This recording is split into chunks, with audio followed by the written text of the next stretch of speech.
Alhamdulillahi Rabbil Alamin. C'est comme cela que celui qui va rechercher le bien-être, celui qui va faire l'effort, tu sais, d'aller vers l'autre, d'essayer de comprendre, celui qui va essayer d'augmenter, de fortifier sa relation avec Allah, celui qui va essayer de renforcer ce câble avec Allah, où Allah te dit, si tu fais confiance en Allah, si tu te rapproches de moi, je te secourrai, je t'aiderai, je te préserverai, je te guiderai. Allah subhanahu wa ta'ala ne guide que celui qui revient vers lui. Allah subhanahu wa ta'ala nous a donné le Coran qui est une clairvoyance, qui est un message qui appelle au bonheur, au bien-être dans ce bas monde et dans l'au-delà. Lorsque tu es en conflit avec ton épouse, lorsque tu es en conflit avec ton mari, lorsque tu as des problèmes qui te dépassent, lorsque tu es endetté, lorsque tu perds l'espoir, lorsque les jeunes ne trouvent pas la suffisance dans l'adoration d'Allah, ils sont obligés d'aller assouvir leurs désirs en dehors de l'islam. Ils sont obligés d'aller assouvir leurs besoins de jeunesse parce qu'ils ne trouvent pas véritablement dans leur cœur cette suffisance, cette satisfaction dans l'adoration d'Allah. Où est la responsabilité à cela?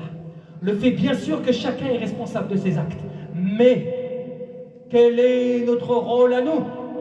Quel est notre devoir à nous? Quel est le devoir d'une mosquée? Quel est le devoir d'un institut? Quel est le devoir d'une jama'a, n'est-ce pas? D'un groupuscule de musulmans, des frères et des sœurs, dans une ville, dans un quartier, où qu'ils soient, subhanallah, on sera forcément interrogé sur cela, ya ibadallah. On sera forcément interrogé sur cela. ولهذا من أعظم أسباب الهموم والغموم والأحزان في هذه الحياة الدنيا الإعراض عن الله والإقبال على الدنيا كلما فات منها شيء وقع الغم بفواته. Puisqu'il faut savoir, et ça fait partie des clés que l'on a, ça fait partie des remèdes que l'on a à nos soucis, au fait que lorsque tu as des soucis, des fois, regarde les actions que tu as faites. Lorsque tu vois que tu as des retours négatifs de choses qui t'arrivent, lorsque tu vois que soudainement, tu es attaqué par différentes choses autour de toi qui te désarment, regarde ce que tu as fait, puisque ce qui t'arrive n'est jamais innocent de ce que tu as fait. Mais cela est dû à ce que vos mains ont produit. Donc quand des fois tu es injuste, quand des fois tu ne dis pas la vérité, quand des fois tu vas commettre des péchés, quand des fois tu vas faire ceci ou cela qui n'est pas permis, et tu le sais, et que tu le fais sciemment, alors que tu sais que Allah te voit, alors que tu sais que Allah t'entend, alors que tu sais que Allah va noter ce que tu fais, tu les fais quand même. Il ne faut pas s'étonner aux conséquences. Parce que la récompense est en conséquence, est en relation directe avec ce que tu as fait. Donc, des fois, vous savez, les angoisses, les soucis, les tristesses sont dues principalement au fait que tu t'es éloigné d'Allah. Et au fait que ton cœur, soudainement, s'est mis à aimer et à s'attacher à ce bas monde. En oubliant la relation avec Allah subhanahu wa ta'ala.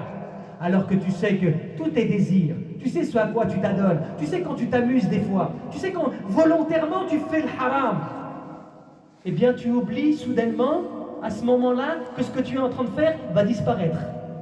Que tu profites de quelque chose qui est temporaire. Que tu es en train de t'adonner à quelque chose qui ne va pas tenir. Et aussi le fait que tu aimes donc en dehors d'Allah. Dans le sens où, comprends ce que je suis en train de te dire, on parle de spiritualité. Dans ton cœur c'est comme un vase. Il a besoin d'être rempli d'adoration. Il a besoin, mais si tu mélanges, c'est comme dans un verre d'eau, si tu le mélanges de plein d'ingrédients, est-ce que ton eau elle est pure? Est-ce que même toi-même tu vas la boire cette eau-là après? Certainement pas. والله أعلم.